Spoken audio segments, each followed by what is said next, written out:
Hello fellow Earth creatures. My name is Beth and welcome to Earth Buzz.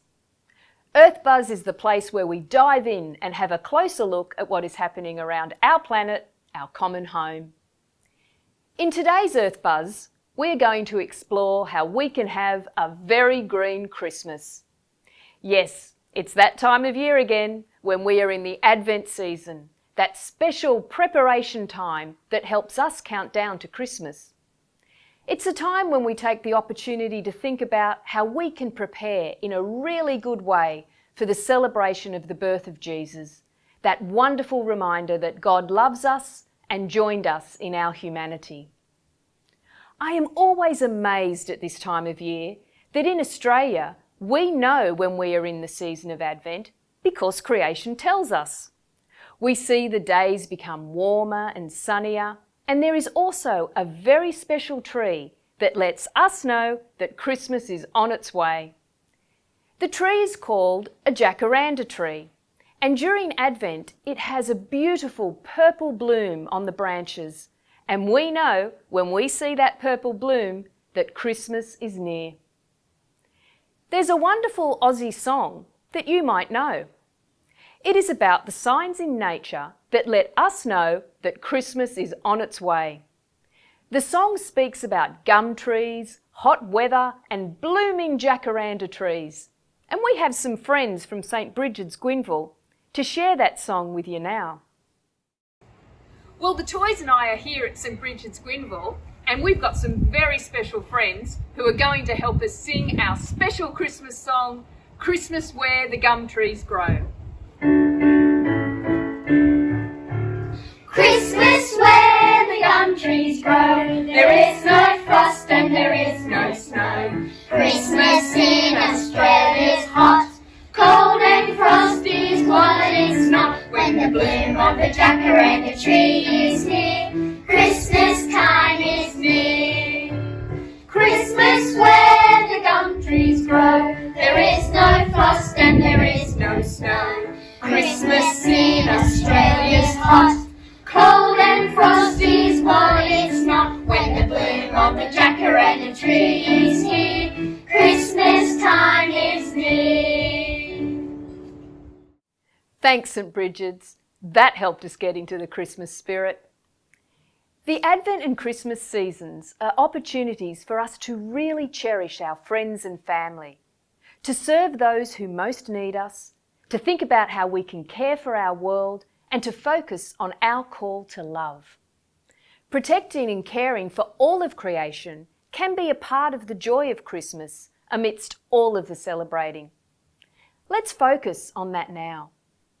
You would be aware that during the Advent and Christmas seasons, mass consumption peaks like at no other time. Our shopping malls become crammed with people spending their hard-earned money on a whole lot of stuff.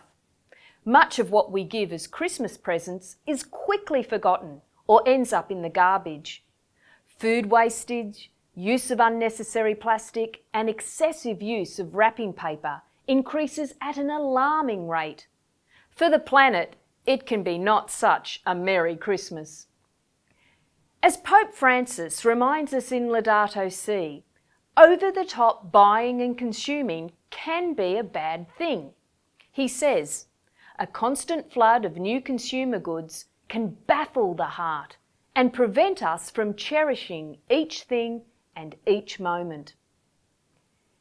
Every year, presents lie under Christmas trees all over the world for people, and that's really nice. But have you ever thought that there's seldom a present for the one thing which every single one of us every day has a lot to be thankful for? Planet Earth. Our common home.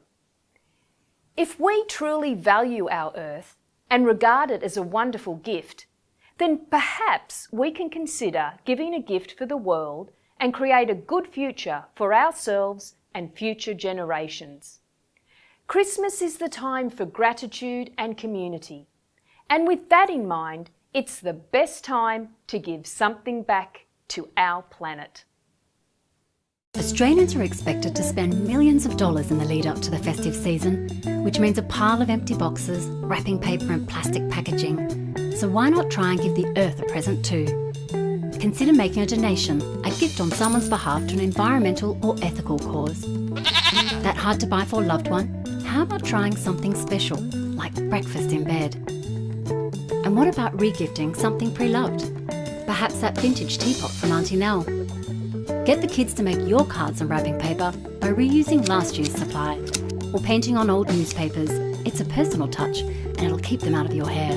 Avoid those hazardous battery-packed gizmos that make up 40% of Christmas sales, and help people to help the planet with gifts like bicycles, fruit trees, maybe even a worm farm.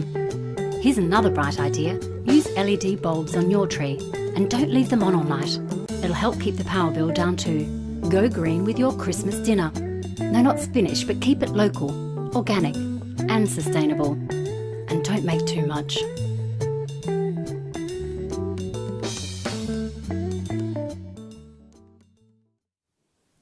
There's lots of ways to green your Christmas.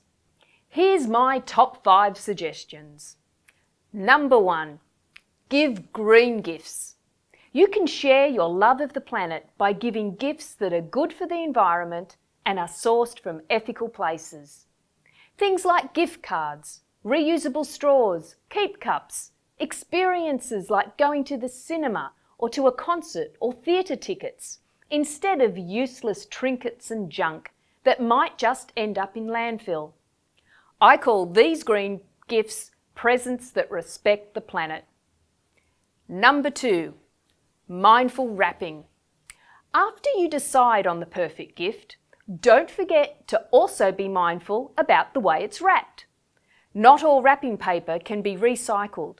Look for alternatives to conventional wrapping paper, such as repurposing your old artworks, reusing old newspapers, or wrapping gifts in reusable cloth, using the 400-year-old Japanese practice called furoshiki.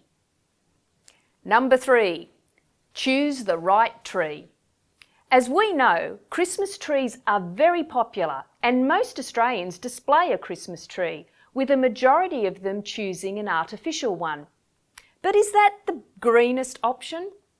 A recent study found that an artificial tree is more environmentally friendly than a real tree if you use the artificial tree for 5 years or more.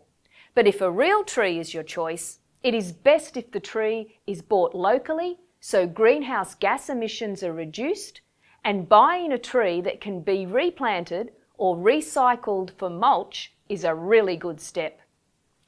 Number 4, have a glitter-free Christmas. Glitter, while it is pretty, also contributes to the microplastic pollution that is plaguing our oceans. This Christmas, try to choose non-glittery decorations that can help keep microplastics out of the oceans. Number 5, sustainable food. There always seems to be so much food at Christmas, and there is a whole lot of waste. Try to not overdo it, and perhaps there could also be a focus on some vegetarian dishes. It's a surprising truth that tending livestock for meat production causes a lot of greenhouse gas emissions, which we know are bad for our planet. So, there's a few suggestions to help you have a very green Christmas. Hopefully this time of great joy and family gatherings, when we celebrate and reflect on the birth of Jesus, can also be a time when we care for our world. Until next time, peace to you and peace to the planet.